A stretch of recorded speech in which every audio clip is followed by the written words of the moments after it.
जय हिंद दोस्तों, कैसे हैं आप सब। Welcome to channel. दोस्तों, आ गया हूँ फिर से एक नई वैकेंसी लेके। आज की इस वीडियो में बात करूंगा RRC railway recruitment cell central railway की तरफ से ये नोटिफिकेशन आया है फॉर अप्रेंटिसशिप। जी हाँ, अगर आपने 10th किया है और 10th करने के बाद आप आईटीआई कर चुके हैं या आईटीआई कर रहे हैं और आईटीआई करने के बाद आप रेलवे की तैयारी करेंगे या आप तैयारी कर रहे हैं, तो उस केस में अगर आप 1 साल या 2 साल का अप्रेंटिसशिप कर लेते हैं फ्रॉम आरआरसी या आरआरबी, तो आपके लिए ये एक प्लस पॉइंट हो जाता है और आपका सिलेक्शन होने के चांस रेलवे में काफ़ी ज़्यादा हो जाता है। फिर अगर आप दूसरे किसी भी दूसरे डिपार्टमेंट में जाते हैं, अगर वहाँ भी वहाँ आपका पास अगर 1 साल का अप्रेंटिसशिप या 2 साल का अप्रेंटिसशिप का सर्टिफिकेट है, आप एक्सपीरियंस हैं और रेलवे की तरफ से अगर आपके पास अप्रेंटिसशिप आपने किया है रेलवे से, तो ये काफ़ी प्लस पॉइंट हो जाता है, चाहे वो आप रेलवे में जाएँ किसी दूसरे जॉब में जाएँ।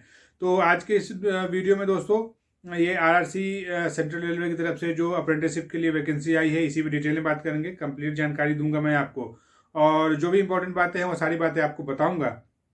और अगर आप इंटरेस्टेड हैं, अगर आपको लगता है कि आप सीरियस हैं और अगर आपको एक जॉब लेना है, तो आपको ये अप्रेंटिसशिप जरूर कर लेना चाहिए। बिकॉज अप्रेंटिसशिप अगर आपके हाथ में आ गया तो आपके जो चांसेस होते हैं वो काफ़ी ब्राइट हो जाते हैं, काफ़ी बढ़ जाते हैं सिलेक्शन होने के। सो दोस्तों, चलिए इस वीडियो में आरआरसी के नोटिफिकेशन को डिटेल में जानते हैं, कंप्लीट जानते हैं। बट उससे पहले आप सभी मेरे दोस्तों से एक रिक्वेस्ट करूंगा कि अगर अभी तक आपने चैनल को सब्सक्राइब नहीं किया तो प्लीज़ चैनल को सब्सक्राइब कर लीजिएगा, वीडियो को लाइक एंड शेयर कीजिएगा। इस नोटिफिकेशन का जो पीडीएफ लिंक है और इसका जो अप्लाई लिंक है वो डिस्क्रिप्शन में दिया हुआ है। आप सबसे पहले डिस्क्रिप्शन में जाइए, वहाँ पे नोटिफिकेशन को अच्छे से गो थ्रू होइए। फिर आपको लगे कि आपको ये फॉर्म अप्लाई करना चाहिए, अप्रेंटिसशिप करना चाहिए, तो आपको इसके लिए जरूर अप्लाई करना चाहिए। और इस नोटिफिकेशन पे अगर कुछ भी डाउट हो तो एज यूजुअल कमेंट बॉक्स में जाइए, वहाँ पे कमेंट कीजिए, मैं यहाँ पे हूँ आपके सारे क्वेरी का आंसर देने के लिए। सो चलिए दोस्तों, इस नोटिफिकेशन को शुरू करते हैं जो कि आरआरसी की तरफ से आया है। So let's start the video. सबसे पहले दोस्तों, अगर इसके एप्लीकेशन स्टार्ट डेट की बात करूँ तो जो एप्लीकेशन की स्टार्ट डेट है ये 15 दिसंबर 2022 ऑलरेडी स्टार्ट हो चुका है और इसके एप्लीकेशन की जो लास्ट डेट है 15 जनवरी 2023 है। तो 15 जनवरी 2023 तक आप इसके लिए लास्ट अप्लाई कर सकते हैं।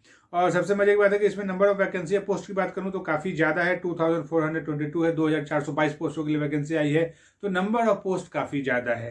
वैसे अगर इसमें किस ट्रेड में है सीट उसकी बात करूं तो अगर आपने आईटीआई फिटर के ट्रेड से, वेल्डर के ट्रेड से, carpenter, painter, tailor, electrician, machinist के ट्रेड से अगर आपने आईटीआई किया हुआ है तो आपके लिए ये अप्रेंटिसशिप की वैकेंसी काफ़ी इंपॉर्टेंट हो जाती है। वैसे दोस्तों, अगर ये जो central railway as you all know, ये हेड ऑफिस मुंबई है और ये मुंबई सेंट्रल रेलवे मुंबई की तरफ से वैकेंसी आई है अप्रेंटिसशिप के लिए।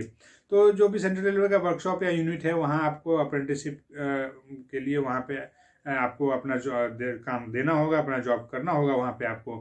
और आगे इसके एज की बात कर लेते हैं। तो जो एज है इसमें जो मिनिमम एज है वो 15 ईयर्स एंड मैक्सिमम 24 ईयर्स आपकी एज होनी चाहिए। ये एज का calculation as on 15/12/2022 as a starting date of online submission of application. And इसमें जो आपका जो ट्रेनिंग होगा, इसमें 1 साल का ट्रेनिंग होगा अलग अलग वर्कशॉप और यूनिट्स में।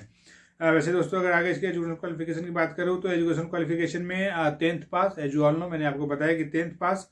10th में आपको पास मिनिमम 50% एग्रीगेट मार्क्स होने चाहिए 10th में। और उसके बाद आपका आईटीआई पास होने चाहिए। एंड उसके बाद आपका एनटीसी सर्टिफिकेट होना चाहिए, national trade certificate issued by NCVT या SCVT, national council for vocational training and state council for vocational training के। वैसे दोस्तों, अगर आगे इसकी एप्लीकेशन फ़ी की बात करूँ तो जो एप्लीकेशन फ़ी है वो 100 रुपीज़ है।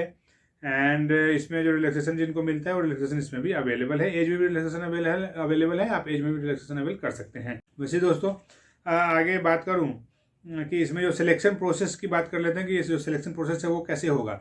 तो इसमें दोस्तों सबसे बड़ी बात है कि इसमें कोई एग्जाम नहीं होगा, there is no exam. The selection will be purely on the basis of marks obtained in matric and in ITI. Yes, matric में अगर आपका मार्क्स जितना ज़्यादा होगा आपका सिलेक्शन होने के चांसेस काफ़ी ज़्यादा हैं। सो मिनिमम 50% एग्रीगेट मार्क्स चाहिए, मैक्सिमम आपके पास अगर है तो वेल एंड गुड है। एंड आपका जो 10th का मार्क्स और आईटीआई का मार्क्स दोनों क्लब अप करके फिर उसके बेस पे मेरिट लिस्ट बनेगा और उसी मेरिट लिस्ट के बेस पे फिर आपको कॉल किया जाएगा फॉर डीबी एंड उसके बाद जो आपका ट्रेड है उसमें आपसे एक वो लिया जाएगा, टेस्ट लिया जाएगा, उसके बाद फिर आपका सिलेक्शन हो जाता है। अगर इसमें स्टाइपेंड की बात करूं, एज यू ऑल नो कि जो भी अप्रेंटिसशिप होता है उसमें स्टाइपेंड मिलता है। मतलब एक तो आपके पास एक्सपीरियंस भी आप गेन करते हैं, एक्सपीरियंस भी होता है, उसके बावजूद आपको एक स्टाइपेंड भी मिलता है, एक टाइप की सैलरी भी मिलती है। तो ये जो स्टाइपेंड या सैलरी होगी ये 7,000 पर मंथ होगी, 7,000 पर हर एक महीने आपको स्टाइपेंड मिलेगा। सो दोस्तों, I think RRC central railway की तरफ से जो भी इंपॉर्टेंट बातें थी वो सारी बातें मैंने आपको बता दी हैं। एंड आपको फॉर्म अप्लाई करने से पहले एक बार इस नोटिफिकेशन को अच्छे से गो थ्रू होना चाहिए और फिर आपको जाके वहाँ पे फॉर्म अप्लाई करना चाहिए। मेरे ख्याल से जो भी मेरे दोस्त जो आईटीआई कर रहे हैं, जिन्होंने आईटीआई कर लिया है और अगर वो रेलवे या किसी दूसरे सेक्टर की तैयारी कर रहे हैं तो आपको ये अप्रेंटिसशिप जरूर कर लेना चाहिए। ये आपके लिए काफ़ी बेनिफिशियल होगा। तो और काफ़ी एक गोल्डन अपॉर्चुनिटी है आपके लिए हाथ में। तो दोस्तों चलिए मिलता हूँ किसी दूसरे वीडियो में किसी नई वैकेंसी के साथ। और जाते जाते आप सभी से फिर से एक बार रिक्वेस्ट करूंगा कि चैनल को सब्सक्राइब कर लीजिए, वीडियोज़ को लाइक एंड शेयर किया कीजिए। इस नोटिफिकेशन का जो पीडीएफ लिंक है ये डिस्क्रिप्शन में है, आप वहाँ पे जाके नोटिफिकेशन को देख सकते हैं और वहाँ पे अप्लाई भी कर सकते हैं। और कुछ भी अगर पूछना हो या जानना हो इस नोटिफिकेशन पे तो प्लीज़ कमेंट बॉक्स में जाइए, वहाँ पे जाके कमेंट कीजिए। एंड दोस्तों चलिए मैं जाते जाते एक बार फिर से बोलूँगा कि जो खपा नहीं है उसे कुछ मिला नहीं है।